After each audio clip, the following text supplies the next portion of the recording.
So what's the end goal of Elon Musk, Donald Trump, and all the billionaire buddies? That's the subject of today's video, and you have to understand who these people are, what they want, and how they view other people. Basically, Elon Musk has been tweeting out nonstop that the LA fires are due to DEI, right? Too many minorities, too many women, these kind of things, and has been talking about water shortages and mismanagement quite a bit. Have a listen to a conversation that he had recently with a firefighter right here. So, all right. What about water availability? Was water availability? I understand that was like not an issue in Malibu. Is that correct? Was it water? Well, yeah. So there was water. We have several reservoirs that encinos that we use a lot. Now, just an example, if we have one building burning, Mhm. we could flow 1,000 gallons a minute on that one building with the hose lays that we put in Yeah. to stop it. You can imagine 1,000 gallons per house, we couldn't do, right? So the Yeah. amount of water we're flowing, there really is no water system that's gonna keep that pace. So we have to bring in water tenders, which are these big tank water tanks that, 2,500, 3,000 gallon Yeah. trucks, and they'll come in, and that's what we have to do to compensate. So they park out there, do it. DWT did a great job. They brought in big water Okay. trucks for us, All right. and we use them as basically mobile hydrants, All right. right? And then we have our own agency as well that has water tenders. Okay. My understanding is that like along the maybe correct me if I'm wrong. In Malibu along the coast, there was no shortage of water. In the Palisades, there was a shortage of water at a certain point. Or is that not accurate? Well, we were flowing just an amount of water that the system couldn't overbear. That we're just Okay. overbearing, just because of how much water these firefighters were utilizing. Okay. All right. Sounds good. All right. Thanks, guys. So that was actually tweeted out by Gavin Newsom. He says here, exposed. That was Elon Musk. Firefighters for his own lies. And if you saw the conversation, it's a bit awkward. It's actually 13 minutes. This is just part of it. But Elon Musk is trying to prove a particular point that, hey, side with me, side with me. And the firefighter's like, just telling them what's going on. There's not really a shortage as you're trying to portray it as. And then Musk just kind of gives up, as you guys can see the conversation. Musk, he's been tweeting out a lot of misinformation lately, so Gavin's been having to deal with that. Basically, Musk is like, you can see the headlines here. Newsom accuses Musk of encouraging looting in LA firefighters, a disinformation spat. But it's not only just California dealing with Elon Musk and X misinformation. You got Europe concerned about this as well. They may take action. And you have even one of Trump's people, Steve Bannon, calling Musk racist and truly evil. This is the actual quote here. He is a truly evil guy, a very bad guy. That's referring to Elon Musk. I made it my personal thing to take this guy down. Before, because he put money in, I was prepared to tolerate it. I'm not prepared to tolerate anymore. This is Bannon also says, I will have Elon Musk run out of here by inauguration day. He will not have full access to the White House. He will be like any other person. So a little bit of, say, civil war going on in the MAGA land. And I was saying, what is the end goal? Like, why is Musk hanging out with the firefighters? Why is he wasting these people's time? Because a lot of people have been saying, like, what is Musk doing there, right? It's kind of strange.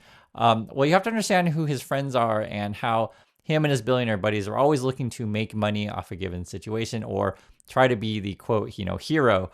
If you remember Musk during the cave incident that was in Thailand, I believe, and Musk was he trying to build some sort of weird submarine or something like that. And then he got mad that someone else, decided to help instead of Musk. And Musk then called the person a pedo, if you guys remember this. That's Musk. In this situation here, right, Musk is trying to be the Superman. I'm the tech bro. And this is Bill Ackman, one of Musk's friends. This is a hedge fund manager. We talked about Ackman before, but I'll just read what Ackman says. He says, putting out fires before they spread does not seem like a serious technological challenge in the world of SpaceX, XAI, and drone tech. So Elon Musk and Palmer Luckey, why don't we start a company that uses satellites, AI, and drone technology to put out fires before they spread? So basically, all these people are already thinking, okay, how can we make money? How can we privatize it, right? That's like literally what they're talking about. And then they try to prop themselves up as being, geniuses and we can solve all problems.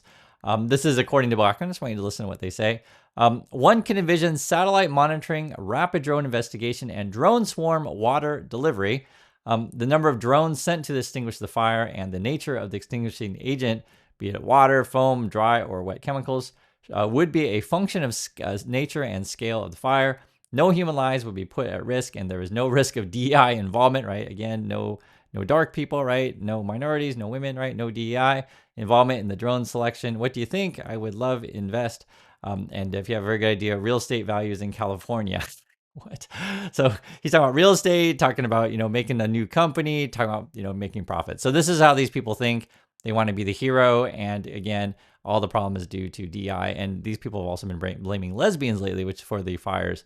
I'll just tell you guys, it's really different to because I have a lot of friends that live in LA. I used to live in LA, to what my friends are saying. And I'll give you an example. So this is, because I want to give you an example of other people, not, these billionaire buddies. This is a friend of mine just sent me an email just a few hours ago. My friend says, "Hi, Chris. Thanks for checking in. This has truly been hell week. We've been evacuated since Tuesday. For 3 days, we're in a hotel near, talking about family member. Yesterday, we moved into a friend's unoccupied house in Westwood, and we'll be here until at least Thursday, if not longer. The Palisades fire got to within yards of our street yesterday, and amazing firefighters beat it back. We live in Mandeville Canyon, and we are still not totally out of danger. We have so many friends that have lost everything. Many of our favorite regular shops, markets, and restaurants in the Palisades are also gone. It's truly unfathomable, but we are counting ourselves among the lucky ones. We're safe, we're together, we have a place to be, and our home of 34 years is still standing. I hope you're well, best." And that was a friend. I was worried about my friend because the fires are spreading. And the point is, I want to show you just the difference between how regular people like you and I talk, right? I'm concerned about my friend. He's concerned about, his friends, of course. We're looking at the weather has been a big problem. I guess the wind is picking up again, and the fires are awful. This is fire season. And it's, the way the Musk people and the friends are always talking. It's like, okay, great. How can we make money of this? How can we get real estate? How can we build a new, drones? And like, oh, how can we replace people's jobs? Like, we don't want anyone to have jobs, right? This kind of stuff. And let's blame, minorities and women as much as we can. Like you start to notice themes with these things. And, the other issue with Musk is he's always attacking Democrats because Musk is under all kinds of, investigations because essentially Musk abuses his workers. His companies have all sorts of, bad practices. They lie about their tech, and essentially they don't want any oversight. Now, so for those of you who are on Musk camp, they say, well, but Chris, governments are always getting in the way. I hate the government, right? That kind of stuff. Let me show you an example of a headline that just came out today, and I want to get your opinion on this. For those of you who are on Musk camp, this is the headline. FTC prepares to sue largest U.S. apartment landlord over hidden fees. And this is regarding Greystar, right? And the question I pose to you is, do you think Greystar is on the up and up? And this is what FTC, this would be Lena Khan over there, what they're, essentially, in my opinion, protecting consumers, but this is what they're accusing Greystar of. And I just want to get your opinion of if you think, if you're on the Musk side, if you think this is a reasonable thing, if you think this would be, something that sounds like it would make sense. So this says here, the Federal Trade Commission is preparing a lawsuit against the country's largest apartment landlord, alleging that firm charged tenants hidden fees, according to a person familiar with the matter. And it says here, the civil lawsuit is expected to allege that Greystar Real Estate Partners engage in deceptive pricing practices and failed to properly disclose certain fees to prospective tenants when advertising its rental units, the person said. Those fees were related to pest control, trash services, and performing tenant background checks. And so then the question is, do you think it's plausible, right? Do you think it's possible that the Greystar lied about that kind of stuff, like how much fees are in these things? My experiences with some of these type of companies are shady, and they do these kind of stuff the same way that Tesla, is shady about their practices. They don't necessarily represent their products that in an accurate way. And in my opinion, right, this is sort of why you'd want something like the FTC to protect consumers. But again, you have to understand, which point of view we're looking at. I get it, guys. If you're, from a monetary standpoint, we're like, well, Greystar and these, apartment landlords, they got to make tons and tons of cash, and Tesla, they got to keep their stock propped up. So, we don't want any governments to call them out if their, ranges are inaccurate, or if anything that Elon Musk says is untrue. We don't want to call him out because we just want him to keep pumping up his stock. I'm making jokes, of course, but I just, guys, want you to understand, like, sort of the ridiculousness of some of the stuff that Musk and his buddies try to pull. I'll give you another example. So this is, Someone from our community can see it too. This is from Beer Pony, I guess. And Beer says, why does it have to be political? I hate humanity. People's lives are on fire. And it's left this, right, that. And so, yes, I agree. It's frustrating, but you just have to understand, like, this is how the world works. For some people, they just want to help their fellow neighbors. For other people, they want to figure out how they can profit off their fellow neighbors. And everyone has different points of view on that. And then we also have some people that say, oh, well, this person, say Musk or Trump's, they profit off their neighbors. And I worship them because I want to profit off my neighbors too. That's all. So that's all some people think. And it's, again, it depends on your point of view on this stuff. I give you another example. So this is the headline here. Donald Trump could use the wildfire aid to mess with California. Basically, they're already talking about, this is just coming out just minutes ago. The Republicans are saying, okay, if we do any sort of aid package to California, if we're going to help California at all, we're going to have to, there's going to be some strings attached.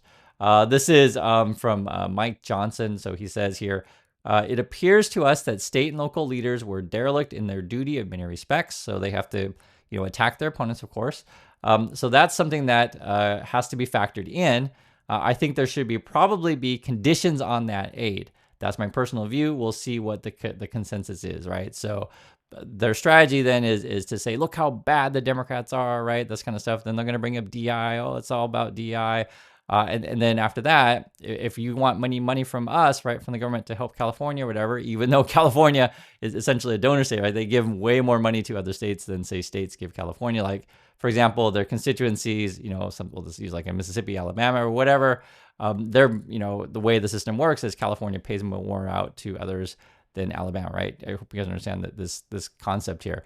But the way that the Republicans will paint it out is that, if you want any money from us, you're going to have to follow our rules. And my understanding, I think Trump is going to probably want to raise the debt ceiling so they can borrow more money to give more tax breaks, to the rich people, to argue that it all be trickle down economics and you're all going to be rich, right? That's the idea from AI and drones or whatever. And this is sort of what the markets are dealing with right now. So I can explain what's going on in the markets. There's expectations that Trump's going to raise tariffs. That's going to be bad for consumers. We're worried about the world trade. We're also worried about a global slowdown, right? So to be perfectly clear, it's not just Trump alone. It's you're having a global slowdown, right? So many countries around the world are struggling, but Trump's coming in and making it worse and making it more unstable again with this tariff stuff and the deficit spending, et cetera. Right now, the markets are thinking, okay, treasuries are going to hit 5%. So why would I want to put my money in the market when I can just take the, safe money? And you're also getting reports like this to where, even Apple's struggling maybe. And the Apple struggle, because I always mention the iPhone one, it's, the biggest company out there. And if they're, declining, and if say one of their big markets, China, the people there aren't buying so many iPhones, how does that deal with the rest of the market, right? Do you guys understand how all these things fit together? You have to understand the whole system as a whole. Now, again, going back to, Musk and his billionaire buddies, you remember that Ackman guy we were talking about. So he's already supporting his hedge fund friend, Whitney Tilson, I guess, to be the mayor of New York, right? So this is literally what he says. He says, this is a candidate to watch. I have known Whitney Tilson since college, right? Now, to be fair to Whitney, I don't know him personally. So Bill Ackman says, he was the employee of Teach for America. So I'm actually all for Teach for America. And I actually may agree with many things that Whitney says. So like I said, I want to make that clear. And whenever you talk about any particular person, don't necessarily think that everyone is always like 100% good or 100% bad. There are some nuances on this stuff. But one thing I do, wish things were different in, say, the USA is, and it's hard to control, people tend to make friends with other people that are kind of similar backgrounds, but it doesn't have to be that way.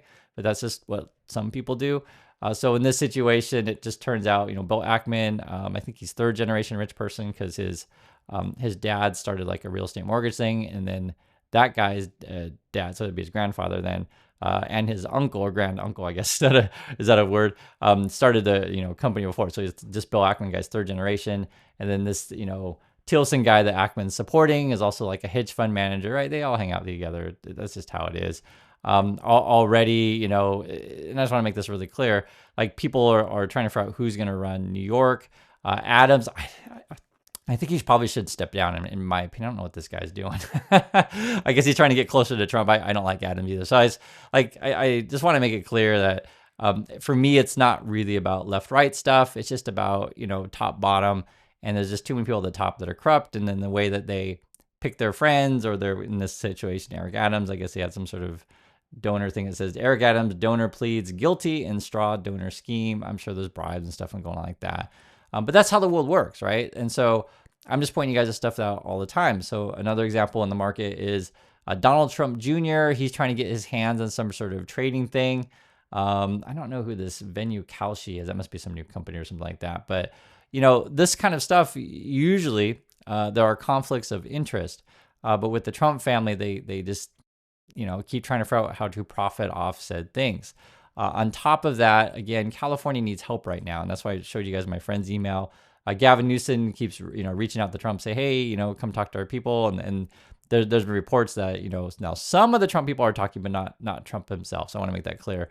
So, but I think, again, what's going to happen is the Republicans are trying to figure out, okay, how can we, get benefits and policies or whatever that help us? And then if you help us, then we'll help you. We'll consider helping you, California. And I just, I have a problem with that. And it's frustrating. I hope you guys understand. And then that goes back to the Musk thing, to where, these people then try to get involved with stuff they probably shouldn't have any business with. Now, to be fair to Musk, if you're just going to donate money and let the authorities, let the firefighters, do their job, that would be the thing to do. And a lot of people do that, right? Not talking about Musk, but a lot of other people do, just give money and offer their help. But the idea of someone like a Musk just always wants to come in and try to be the hero, the same way with the cave incident, right, in Thailand. So that's who these people are. And then they start thinking about, okay, how can we build new companies and make money off other people's tragedies? So I hope this stuff is clear, what's going on in the markets. I'd like to hear your thoughts and your thoughts on the FTC landlord thing. We don't talk about, was it Graystar or whatever, that often. And anyone who's rented from them, I'd like to hear if you've had that experience where they lie about their fees and stuff like that. So I do appreciate your time, everyone. And I'll catch you on the next video.